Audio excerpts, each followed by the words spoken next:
Io sono Daniele Terzariol, vengo dal comune di San Donà di Piave, sono un consigliere comunale delegato. Vi dico che io non sono un architetto, non sono un urbanista, non ho mai fatto pianificazione territoriale, di mio sono un sociologo e faccio il ricercatore a Scienze Economiche a Padova. E tutto questo, perché questo anticipo, non per celebrare me stesso, ma perché vi lascio questa frase, anzi questo passaggio che vi leggo.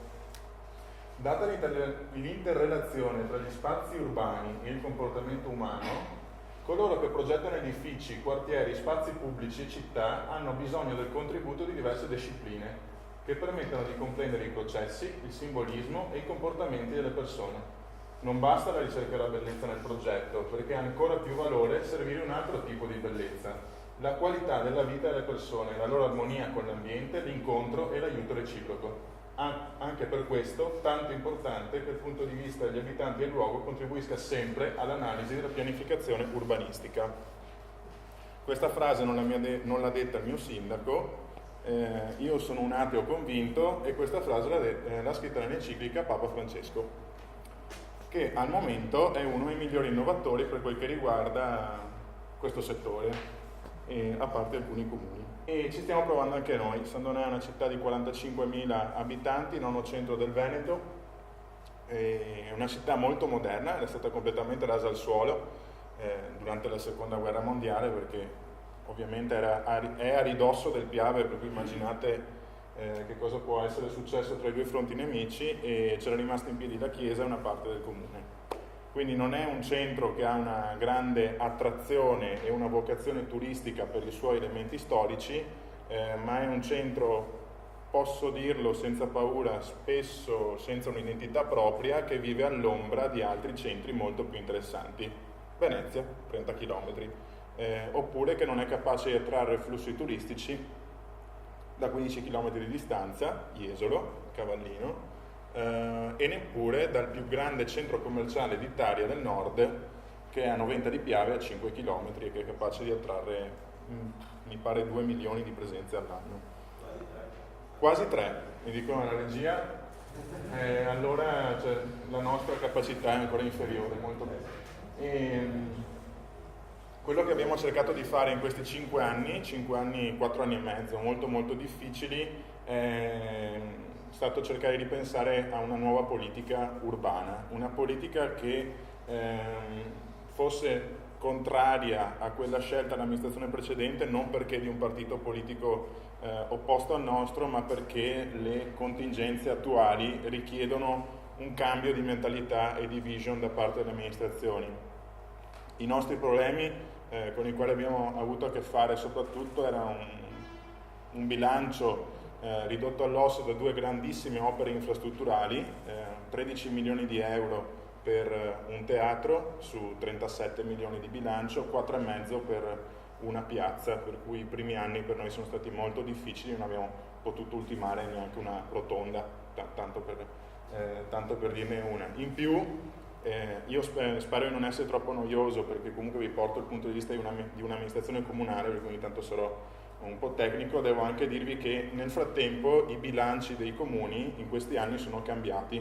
Una volta si poteva investire scrivendo nel bilancio che dei soldi sarebbero entrati, la dico in maniera molto semplice, ora funziona come il nostro portafogli, possiamo andarci a mangiare fuori una pizza solo se abbiamo i 20 euro dentro, non basta neanche più 20 euro, va bene.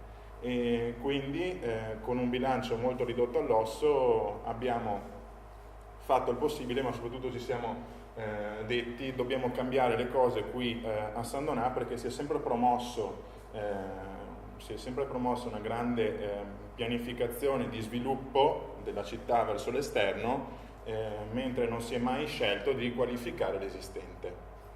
E la nostra scelta dell'amministrazione per l'appunto è stata quella di riqualificare l'esistente, occupandoci della città e del rapporto anche tra libertà e individuo, cioè ponendo al centro del nostro pensiero la comunità, soprattutto per come si identifica nel luogo e per come percepisce il luogo come proprio, non tanto facendo un esercizio di bellezza o costruendo. Abbiamo scelto ad esempio di restituire di restituire tantissima terra con una serie di varianti e di stabilire per linea di mandato che non si sarebbe costruito più, ma si sarebbe recuperato. Siamo il primo comune, sono molto felice di dirlo, che ha recepito la nuova legge regionale, la 62 di poco tempo fa, sul riempimento dei vuoti e sulla rigenerazione urbana, e stiamo lavorando in questo senso anche per cercare di contrastare quello che molto spesso si dice è il momento di crisi. A mio modo di vedere, poi opinabile, questa crisi non passerà mai, per cui o ci reinventiamo i nuovi modi di stare in questi luoghi anche per gli anni futuri, o semplicemente periremo. Detta così, sì, un po' negativa, un po' Kierkegaard, però salto qualche slide perché non vorrei rompervi troppo le scatole con della teoria eccessiva. Ci sono alcune azioni che abbiamo portato avanti, io ve ne spiegherò poche. Quelle più interessanti secondo me sono le seguenti. A ridosso della stazione dei treni, ad esempio di San Donà, c'è una vecchissima cantina sociale. Grazie al bando periferie siamo riusciti ad agganciare 5 milioni di euro per il rifacimento dell'intera stazione dei treni, che sarà affiancata a quella degli autobus, e soprattutto il recupero della cantina sociale, che diventerà una sorta di talent garden per i giovani.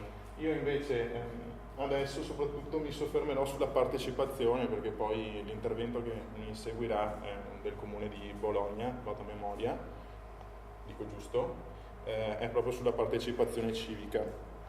Crediamo molto nella partecipazione delle persone, tant'è che abbiamo aderito a 2 progetti europei. Di uno di questi siamo capofila, è un progetto Urbact, tiene dentro 10 città e noi siamo a capo del progetto. Sono città non simili a noi demograficamente, perché si va di 10.000 ai quasi 100.000 abitanti ai nostri partner olandesi di Heerlen, ma hanno caratteristiche comuni come quella che vi ho detto prima, ad esempio città all'ombra di grandi metropoli su una cintura urbana, città che non sfruttano del tutto quelle che sono le caratteristiche proprie. Tutte queste città, tutte le 10 città, hanno un fiume che non hanno valorizzato e su cui magari è possibile costruire un'identità di quel luogo a ridosso del waterfront del fiume.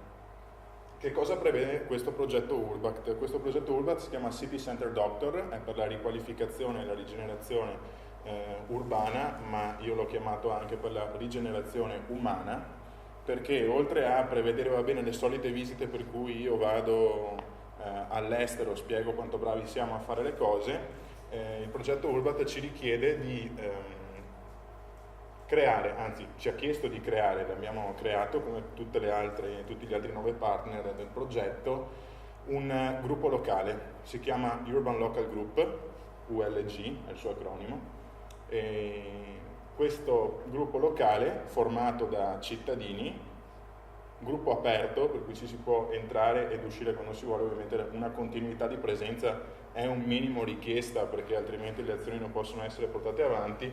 È un gruppo che deve sostenere e deve essere riconosciuto all'amministrazione azioni di rigenerazione urbana. Esempio, a proposito, noi siamo una città con molte gallerie nel centro, le classiche gallerie che andavano molto negli anni '80, per cui si guarda i video YouTube, erano piene di gente che andava a fare shopping, ora sono completamente vuote. In una di queste, tra l'altro quella che stiamo recuperando, ci hanno commesso un omicidio a 10 passi dal comune, notevoli problemi di spaccio e di coabitazione di diverse etnie e molti negozi vuoti. L'amministrazione, con un accordo con i proprietari dei negozi vuoti, ha creato questo progetto, si chiama Vuoti a Rendere, per cui recupereremo 3 negozi vuoti dandoli in affitto gratis per 3 anni a dei ragazzi che vogliono iniziare un'attività propria. L'unica cosa che devono sostenere ovviamente è la risistemazione del luogo, che è un luogo vuoto, per cui necessita di ammodernamento, e il pagamento delle utenze, questo per 3 anni. E l'Urban Local Group dove sta in tutto questo? Ovviamente chi cura il negozio non si prende cura di ciò che sta fuori, cioè della galleria. E allora l'Urban Local Group, intanto chiedo aiuto, qui, l'Urban Local Group che cosa deve fare? In accordo con l'amministrazione e con i proprietari cerca di capire come riqualificare la galleria in modo tale da creare delle occasioni di incontro. Il mio ULG, perché mi tocca condurlo al momento, dal momento che l'altro referente se n'è andato in America, è un ragazzo molto giovane. Ad esempio, ora sta promuovendo un incontro di book crossing. Abbiamo preso un frigo, l'abbiamo svuotato, l'abbiamo riempito di libri. Organizzeremo in quella galleria un incontro di book crossing, presentando libri di autori locali e offrendo cioccolata calda a chi sarà di passaggio e cercherà di capire che cosa vuol dire una roba del genere, perché Sandona è una città molto resistente all'innovazione, è veramente difficile far cambiare una certa prospettiva di città dopo molti anni. Questo era solo veramente uno degli esempi. Il Local Group, tra l'altro, costruire un documento anche abbastanza corposo che si chiama Integrated Action Plan, ossia un sistema di azioni integrate che dovrà essere proposto all'amministrazione dell'Unione Europea, ossia quelle che saranno le politiche che l'ULG, questo gruppo locale, vuole sposare in accordo con l'amministrazione, con all'interno di questo documento i budget, che attori attivare nella cittadinanza, associazioni, portatori di interesse, e una time scale, ossia con un tempo definito di realizzazione. L'altro progetto europeo nel quale siamo solo partner, invece è un Horizon 2020, si chiama We Go Now, ed è una piattaforma digitale. Cerco anche in questo caso di farla molto molto semplice. È una piattaforma digitale, se avete presente Google Maps, voi vedete la città dall'alto.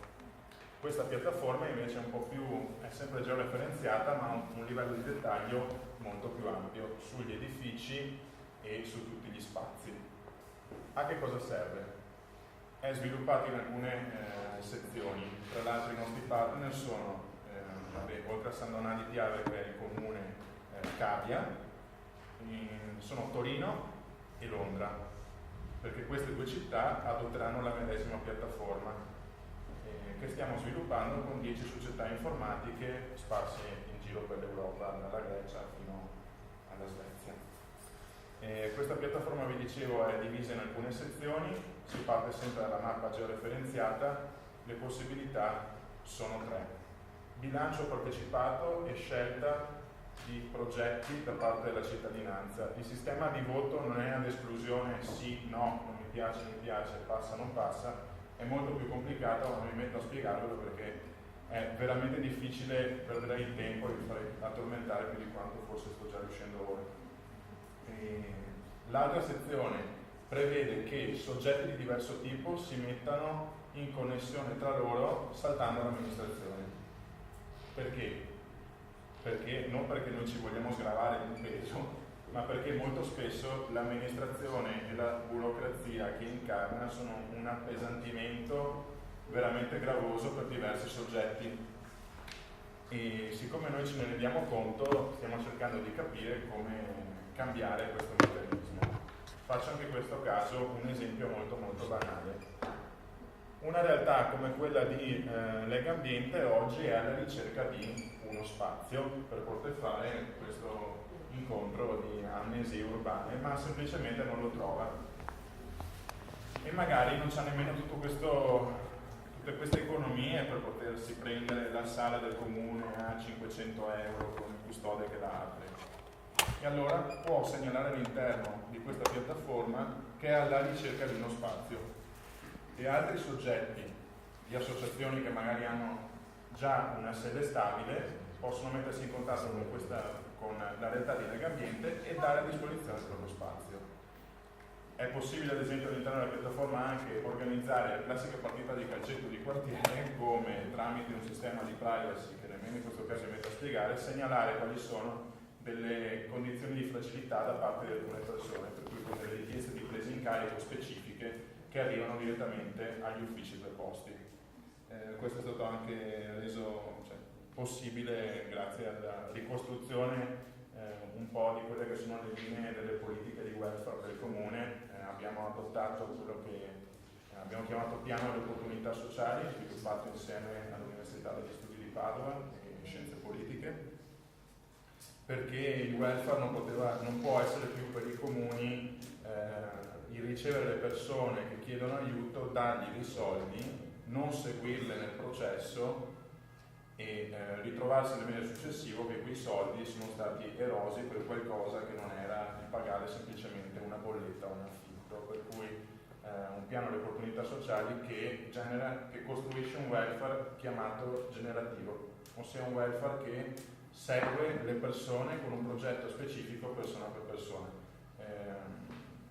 Questa cosa ovviamente è iniziata, non posso dire che si sta realizzando del tutto, però almeno l'avvio di una nuova politica di welfare con una presa in carico di un centinaio di persone seguite passo dopo passo dagli assistenti sociali dell'ufficio del sociale è una buona cosa, soprattutto quando in questi anni amministrazioni come la nostra e tutte le amministrazioni devono fare i conti con il pareggio di bilancio, con l'armonizzazione che vi ho detto prima, ma soprattutto con il fatto che chi ci lavora dentro è sempre più vecchio e se vogliamo assumere qualcuno dobbiamo prima pensionarne 7. Al contempo la cittadinanza ci richiede gli stessi servizi di prima, ma capite anche voi che è un po' difficile andare incontro a una realtà di questo tipo.